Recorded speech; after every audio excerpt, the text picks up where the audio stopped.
₹5 का हो गया एक अंडा। अरे इतना महंगा अंडा कैसे हो सकता है? मैं तो ₹5 दूंगी। अरे आजकल के जमाने में तो अंडा खाना ही महंगा हो गया। ये सारी कीमत मालिक ने तय की है। अगर कम दाम में बेचूंगा तो उनसे बेकार में डांट खाऊंगा। ठीक है, तो मुझे नहीं चाहिए और अब से मैं इस दुकान में नहीं आऊंगी और अपने पड़ोस में भी सबको यहाँ आने से मना करूंगी। बेकार की लूट मचा रखी है। वो औरत गुस्से में पैर फटकते हुए वहाँ से चली जाती है। तभी दुकान का मालिक आ जाता है और वो सब कुछ देख लेता है और गुस्से में बलदेव से कहता है, तुम किसी काम के नहीं हो, एक ग्राहक भी नहीं संभाल पाए। चलो निकलो मेरी दुकान से और आज के बाद मुझे अपनी शक्ल मत दिखाना। दुखी होकर बलदेव घर आ रहा होता है कि तभी निधि हाथ में टिफिन लिए अपनी माँ के साथ उसकी दुकान की ओर ही आ रही थी। बाबा, मैं तो आपके लिए खाना लेकर ही आ रही थी। बलदेव दुखी मन से उसे सारा किस्सा सुनाता है। तीनों दुखी होकर जंगल के रास्ते घर आ रहे होते हैं कि तभी डाकू आकर उन्हें घेर लेते हैं। बंदी बना लो इन्हें और अपने साथ ले चलो। नहीं, छोड़ो हमें। छोड़ो, हमें छोड़ो। वो डाकू उन्हें अपने इलाके में ले जाते हैं। तुम बलदेव हो ना, जो उल्टा पैदा हुआ है और जिसने कभी कोई गलत काम नहीं किया। हाँ, लेकिन तुम हमसे चाहते क्या हो? देखो हम गरीब हैं, हमें छोड़ दो। ये जो सामने पत्थर रखा है, तुम्हें 10 बार इस पर छलांग लगानी है। उसके बाद मैं तुम सबको जाने दूंगा। डाकू के इतना कहते ही बलदेव उस बड़े से पत्थर पर उछलकर 10 बार छलांग लगाने लगा। छलांग पूरी होने के बाद वो पत्थर एक खूबसूरत नौजवान लड़के में बदल गया। सभी डाकू खुशी से जय भवानी चिल्लाने लगे। जय भवानी, जय भवानी, मेरा पपन वापस आ गया, मेरा बेटा मुझे मिल गया, तुम्हारा बहुत बहुत शुक्रिया। आखिर ये सब क्या है, कोई हमें बताएगा? चोरी और लालच के श्राप के कारण मेरा बेटा पत्थर का बन गया था और इसे उस श्राप से तभी मुक्ति मिल सकती थी जब कोई ईमानदार, सच्चा और उल्टा पैदा हुआ व्यक्ति उस पत्थर पर छलांग लगा देता। आज पूरे 3 साल बाद मेरा बेटा आजाद हुआ है। इनाम के तौर पर मैं तुम्हें कुछ भेंट देना चाहता हूँ। ये हैंड पंप। ये हैंड पंप, इसका हम क्या करेंगे? ये कोई मामूली हैंड पंप नहीं है, जादुई हैंड पंप है। लेकिन आखिर इसका इस्तेमाल कैसे करना है? तुम इस हैंड पंप से जितने चाहे अंडे मांग सकते हो, वो कभी खत्म नहीं होंगे। सच में आपका बहुत बहुत शुक्रिया। उस हैंड पंप को वो लोग घर ले आते हैं और निधि उस हैंड पंप से कहती है, ये जादुई हैंड पंप हमें ढेर सारे अंडे दे।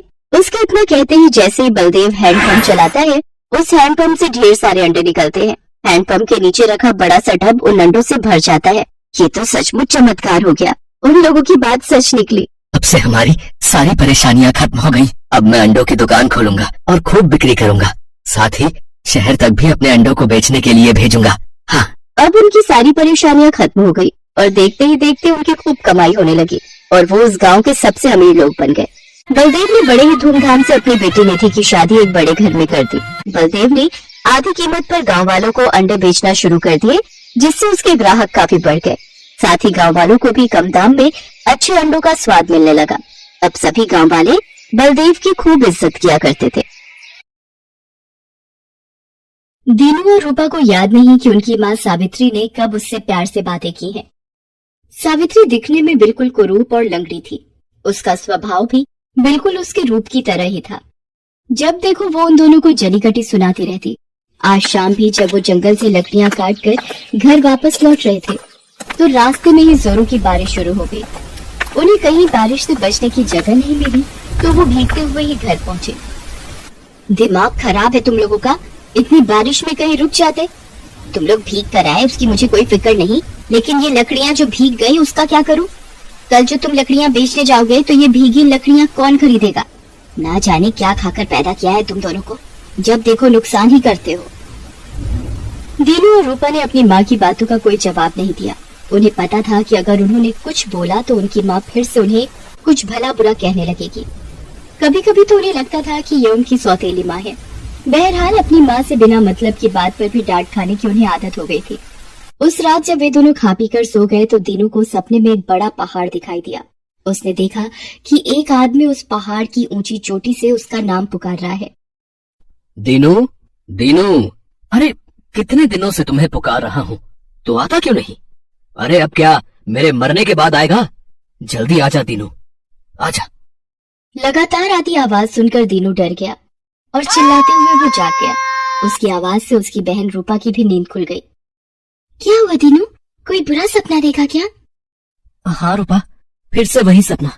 कोई मुझे जंगल के सामने वाले पहाड़ से मेरा नाम लेकर पुकार रहा है। वो मुझे जल्दी आने को कह रहा है और वो ये भी कहता है कि समय कम है, जल्दी आओ। वो तो मुझे नहीं दिखता, लेकिन शायद वो मुझे देख सकता है। ये सपना तो तुम कई सालों से देख रहे हो। हाँ रूपा, मुझे लगता है कि इस सपने के पीछे कोई राज है। मुझे उस पहाड़ पर जाना चाहिए रूपा। अरे तुम कैसे वहां जाओगे? माँ पूछेगी तो मैं क्या जवाब दूंगी? वो तो वैसे ही हमेशा गुस्से में रहती है। अगर तुम्हारे पहाड़ पर जाने का पता चलेगा तो पता नहीं वो क्या करेगी। तुम माँ को कुछ मत बोलना रूपा, लेकिन लगता है मुझे एक बार वहां जाना ही होगा। ये कहकर अगली सुबह दीनू पहाड़ पर जाने के लिए निकल पड़ा। वो बिना रुके पहाड़ पर चढ़ने लगा। ऊंचाई पर चढ़ने पर उसे परेशानी हो रही थी, लेकिन वो उसकी परवाह किए बिना पहाड़ पर चढ़ता रहा। जब वो लगभग चोटी पर पहुंचने वाला था, तभी उसे वही आवाज सुनाई पड़ने लगी जो उसे सपने में सुनाई पड़ती थी। दीनू, दीनू, तुम आ गए दीनू, तुम आ गए। दीनू ने आसपास देखा लेकिन उसे कोई दिखाई नहीं दिया। तभी उसे पहाड़ी की चोटी के बिल्कुल पास एक सुरंग दिखाई दी। वो आवाज उधर से ही आ रही थी। दीनू उस ओर बढ़ गया। सुरंग के बिल्कुल पास पहुंचकर उसने देखा कि सुरंग के अंदर एक बहुत ही बूढ़ा आदमी पेड़ से लटका हुआ है। पेड़ के नीचे एक बहुत बड़ा गड्ढा है जिसमें कई सारे जहरीले सांप हैं, जो बीच बीच में फुफकार भी रहे हैं। दीनू उन्हें देखकर डर जाता है। तभी वो बूढ़ा आदमी फिर से उसे पुकारता हुआ कहता है, दीनू, मुझे बचाओ, मुझे तुम्हें बहुत जरूरी बात बतानी है। मेरे पास अब समय बहुत कम है। मैं कई सालों से तुम्हारा इंतजार कर रहा हूँ। दीनू को कुछ समझ नहीं आ रहा था कि वो क्या करे। फिर उसके दिमाग में एक योजना आई। उसने जो कपड़े पहन रखे थे उसे उतार दिया, फिर उसे एक लकड़ी में लपेट दिया। वहां पड़े पत्थरों को टकरा कर उसने आग जलाई और फिर उसे कपड़ों में लगा दिया। फिर उस जलती मशाल जैसी लकड़ी को लेकर वो पेड़ के पास गया और उसने उन सांपों पर उससे वार करना शुरू कर दिया।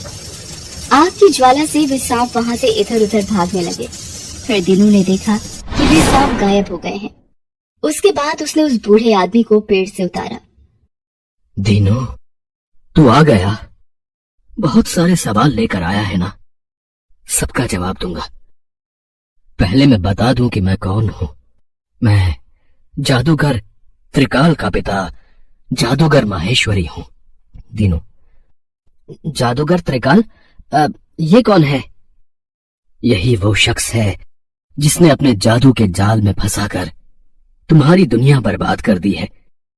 तुम और तुम्हारी बहन को हमेशा लगता है ना कि तुम्हारी माँ तुम्हें प्यार नहीं करती, वो सौतेली है। हाँ, लेकिन ये सब आपको कैसे पता? इस सब के पीछे मेरे बेटे त्रिकाल का हाथ है। उसके बाद उस बूढ़े आदमी ने दीनू को अपने बेटे त्रिकाल के बारे में बताया। उसने बताया, त्रिकाल तुम्हारी माँ से बहुत प्यार करता था। तुम्हारे पिता कुंवर राजमल इस इलाके के बहुत बड़े जमींदार थे। तुम्हारी माँ सावित्री भी पड़ोस के गांव के जमींदार की इकलौती बेटी थी। तुम्हारी माँ सावित्री बहुत ही सुंदर थी। मेरा बेटा त्रिकाल उसके रूप पर मोहित हो गया था। वो किसी भी तरह उसे हासिल करना चाहता था। एक दिन जब तुम्हारी माँ शाम को अपने पति यानी कुंवर राजमल के साथ नदी किनारे घूमने गई थी, त्रिकाल ने अपनी माया से एक बहुत बड़ा तूफान उठाया और तुम्हारी माँ को तुम्हारे पिता से अलग कर दिया। उसके बाद उसके सामने अपना प्रेम प्रस्ताव रखा। तुम्हारा दिमाग खराब है क्या त्रिकाल? मैं एक शादीशुदा पतिव्रता स्त्री हूँ। मेरे 2 बच्चे हैं। उस स्त्री के सामने तो ऐसी बेकार की बातें कर रहा है। सावित्री, तेरे पति को तो मैंने यमराज के पास पहुंचा दिया। अब पति ही नहीं रहा तो पतिव्रता किस बात की? त्रिकाल के मुंह से अपने पति की मौत की बात सुनकर सावित्री गुस्से में पागल हो गई। उसने वहां पड़े एक बड़े से पत्थर को उठाया और उसके सिर पर खींचकर मारा। त्रिकाल के सिर से खून निकलने लगा, लेकिन उसने तुरंत ही अपने जादू से अपने घाव को भर लिया और हंसते हुए कहा, त्रिकाल नाम है मेरा, त्रिकाल। मुझसे बड़ा जादूगर ना कोई हुआ है और ना ही होगा। इसलिए अपनी ये ऊंची हरकतें छोड़ और मेरी पत्नी बन जा। मेरे जीते जी तो ये कभी नहीं हो सकता। मैं अभी अपनी जान दे देती हूँ। यह कहकर सावित्री नदी में छलांग लगा देती है, लेकिन त्रिकाल अपने जादू से उसे बचा लेता है। वो तुम्हारी माँ से जबरदस्ती शादी नहीं कर सकता था, क्योंकि ऐसा करने पर उसकी सारी जादुई ताकत समाप्त हो जाती। लेकिन वो सीधे तरीके से तुम्हारी माँ को राजी करने में असफल रहा था, इसलिए उसने अपने जादू का सबसे कठोर प्रयोग किया और तुम्हारी माँ को स्वरूप बना दिया, और उसने अपने जादू से एक जादुई माया जाल रचा और सावित्री से कहा, बहुत घमंड था ना तुझे तेरे रूप पर। ले, छीन लिया मैंने तेरा रूप, और हाँ, तेरे पति को तो मैंने मार दिया।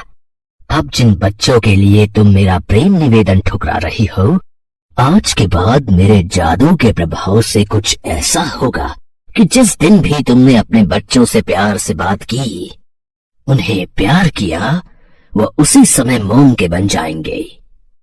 तुम्हारी माँ अपने पति को खो चुकी थी, लेकिन वो तुम दोनों को नहीं खोना चाहती थी। त्रिकाल ने अपने जादू से उन्हें मजबूर कर दिया था। यही नहीं, उसने अपने जादू से तुम्हारे पिता की बड़ी हवेली, जमीन जायदाद सभी मिट्टी का कर दिया। मुझे यह सब पता लग गया था तो मैंने उसका विरोध किया, लेकिन उसने अपनी जादुई शक्ति का मुझ पर भी इस्तेमाल किया और इस पेड़ से मुझे टांग दिया। मैं भी जादूगर हूँ, लेकिन उसके जितना बड़ा नहीं, इसलिए मैं खुद से यहाँ से नहीं छूट सकता था। इसलिए हर दिन तुम्हें आवाज दिया करता था।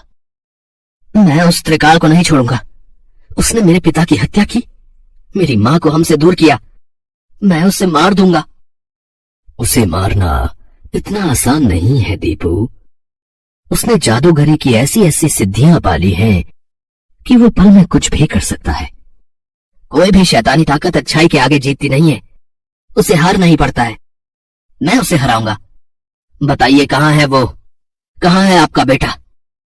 वो इसी पहाड़ी पर अपनी जादुई दुनिया बनाकर रहता है। उसे मारने के लिए तुम्हें इस पहाड़ी की काली गुफा में जाना होगा। जैसे ही तुम गुफा में जाओगे, तुम्हें एक जादुई बैल मिलेगा। वो तुमसे बातें करेगा। वो जो कुछ भी तुमसे कहे, तुम उसका उल्टा करना। अगर तुमने ऐसा नहीं किया तो तुम भी उसके जादू के जाल में फंस जाओगे। जब तुम उसके जादू से पार पालोगे तो तुम्हें एक काली मूर्ति दिखाई देगी। उस मूर्ति के पास ही तुम्हें एक जादुई जल का तालाब मिलेगा। उसी के पास तुम्हें त्रिकाल को मारने का मंत्र मिलेगा। वो कैसे मरेगा इतना तो मैं भी नहीं जानता, लेकिन उस मूर्ति तक तुम्हें पहुंचकर और जादुई जल वाले तालाब के पास जाकर तुम्हें कुछ न कुछ ऐसा मिलेगा जिससे तुम्हारी मंजिल मिल जाएगी। ये कहकर वो बूढ़ा आदमी वहीं जमीन पर गिर पड़ा और उसने दम तोड़ दिया। दीपू उसके बताए रास्ते पर चलकर काली गुफा के पास पहुंचा। जैसे ही वो गुफा के पास पहुंचा, सच में उसे वहां एक जादुई बैल मिला। अरे दीपू, तुम आ गए। सही किया, बहुत देर कर दी आने में। चलो अब मेरी बाईं ओर आओ, मैं तुम्हें काली मूर्ति के पास ले जाऊंगा। लेकिन दीपू ने उसकी बात नहीं सुनी। वो उसके बाईं नहीं दाईं ओर चलने लगा। फिर उसे रास्ते में आग का दरिया दिखा और एक और नदी दिखाई दी जिसमें कई सारे मगरमच्छ थे। बैल ने उसे आग के दरिया में कूदने को कहा, लेकिन दीपू मगरमच्छ वाली नदी में कूद गया। ये देखकर बैल बहुत गुस्सा हुआ। तुम बिल्कुल पागल हो। मैं जो बोलता हूँ वो सुनते नहीं। लगता है तुम यहाँ मरने आए हो। अगर इस बार भी तुमने मेरी बात नहीं मानी तो तुम कभी भी काली गुफा के पास नहीं पहुँचोगे। दीपू पर बैल की बात का कोई प्रभाव नहीं पड़ा। थोड़ा आगे जाने पर उसे एक सांपों से भरा रास्ता दिखाई दिया, जहाँ कई सारे जहरीले सांप फुफकार रहे थे, और उसके दूसरी तरफ तीन भूखे शेर उसे दिखाई दिए। जादुई बैल ने उसे शेर वाला रास्ता चुनने को कहा, लेकिन दीपू ने सांप वाले रास्ते को चुना। उस रास्ते को चुनने के बाद वो जादुई बैल वहीं भस्म हो गया। सारे सांप भी गायब हो गए। फिर ढेर सारा धुआं उठने लगा और वहीं उसे काली मूर्ति दिख गई, जिसके बिल्कुल पास में जादुई जल का तालाब दिखा। उसके दूसरे किनारे पर जादूगर त्रिकाल आग के ऊपर बैठा हुआ था। उसकी आंखें बंद थी। लगता है यही वो बदमाश जादूगर त्रिकाल है। इसने आग की गर्मी पर भी देखो कैसे काबू पा रखा है। तभी तो उसकी लपटें भी उसका कुछ नहीं बिगाड़ पा रही हैं। लेकिन आज इसका खेल खत्म हो जाएगा। दीपू ये सोच ही रहा था कि त्रिकाल ने हंसते हुए अपनी आंखें खोली। दीपू, इतनी छोटी उम्र में तुमने बहुत लंबा रास्ता तय कर लिया, लेकिन अब आगे की राह आसान नहीं। जादूगर त्रिकाल को कोई हरा नहीं सकता। अब मैं तुझे भी अपने जादू से मोम का बना दूंगा। त्रिकाल कुछ मंत्र पढ़ता है, लेकिन दीपू उसके पास जाकर उसका गला पकड़ लेता है। तब त्रिकाल उसकी गिरफ्त से खुद को छुड़ाता है और उसे जादू से हवा में उड़ा देता है। फिर दीपू काली मूर्ति के पास गिर जाता है। मूर्ति से उसे चोट लग जाती है और उसके सिर से खून बहने लगता है। जैसे ही उसका खून मूर्ति पर लगता है, मूर्ति हंसने लगती है और उसके पास का जादुई तालाब का पानी सूखने लगता है। पानी जब पूरी तरह सूख जाता है तो उसमें एक बड़ी सी तलवार दिखने लगती है। अचानक काली मूर्ति से आवाज आती है, इसी तलवार से तुझे तेरी मंजिल मिलेगी। दीपू भागकर तलवार उठाता है और उसे वहीं से खींचकर त्रिकाल की ओर उछाल देता है। तलवार त्रिकाल के सीने के आर पार हो जाती है। वो वहीं दम तोड़ देता है। उसके बाद वो तलवार गायब हो जाती है और नदी में पानी फिर से आ जाता है और मूर्ति से आवाज आती है, दीपू, ये जादुई जल अपनी माँ पर छिड़क देना। जादूगर त्रिकाल का सारा जादू खत्म हो जाएगा। दीपू जादुई जल एक लोटे में लेकर घर पहुंचता है और अपनी माँ पर छिड़क देता है। सावित्री का रूप पहले की तरह हो जाता है। दीपू और उसकी बहन अपनी माँ के गले लग जाती है। दीपू अपनी माँ को बताता है कि जादूगर त्रिकाल को उसने मार दिया है और उसका जादू भी अब समाप्त हो गया है। सावित्री सालों से अपने बच्चों को त्रिकाल के जादू के कारण प्यार नहीं कर पाई थी। वो रोते रोते उन्हें फिर से गले लगा लेती है। उनकी खोई हुई जमींदारी भी वापस मिल जाती है और फिर वो खुशी खुशी रहने लगते हैं।